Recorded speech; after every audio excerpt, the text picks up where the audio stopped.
আসসালামু আলাইকুম। Welcome Suman street blog. কিছু কিছু কথা বলতে চাই না, তাও বলতে হয়, বুকে চাপিয়েও রাখতে পারি না।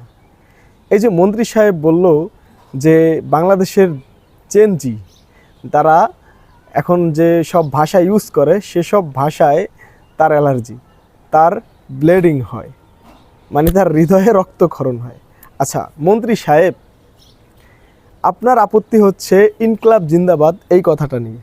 আচ্ছা, ইনকলাব জিন্দাবাদ নিয়ে আপনার মতামত আপনি বললেন, আপনি একই সাথে বললেন যে এই কারণে কি আমি যুদ্ধ করছি, সেই সময় এত কষ্ট করে ভাষার জন্য যুদ্ধ করলাম এই কারণে যে আজকে ইয়াং জেনারেশন এই ইনকলাব জিন্দাবাদ বলবে।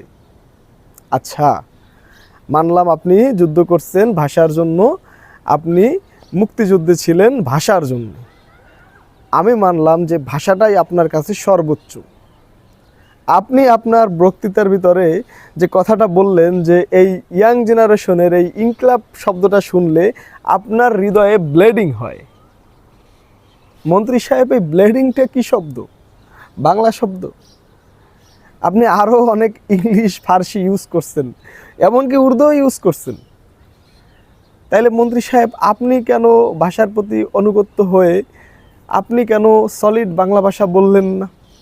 আমার একটাই প্রশ্ন, আমি কোনো দলীয় বা রাজনৈতিকভাবে প্রশ্নটা করলাম না, আপনার কথার প্রেক্ষাপটেই আপনাকে প্রশ্নটা করলাম যে ইনকলাব শব্দ নিয়ে আপনার সমস্যা, জিন্দাবাদ শব্দ নিয়ে ও আচ্ছা, জিন্দাবাদ। মন্ত্রী সাহেব, আপনি যেই দলের মন্ত্রী ওই দলের স্লোগান কিন্তু বাংলাদেশ জিন্দাবাদ। জিন্দাবাদ কিন্তু বাংলা শব্দ না, একই সাথে ইনকলাবও বাংলা শব্দ না, আজাদিও বাংলা শব্দ না।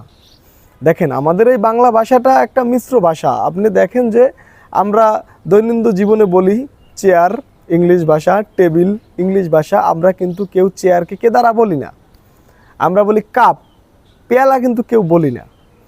তাহলে মন্ত্রী সাহেব, আমার কথা হলো, আপনি যে বক্তৃতাটা দিলেন আপনি কেন শুদ্ধ বাংলায় বক্তৃতা দিলেন না?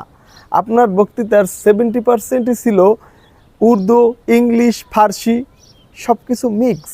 কেন মন্ত্রী সাহেব? আপনি যদি ভাষার জন্য জীবন দিয়ে থাকেন, আপনি যদি সেই ভাষার প্রতি অনুগত হয়ে থাকেন, আপনি আগে সেই ভাষাটাকে নিজে প্রপার শিখে বলা শুরু করেন।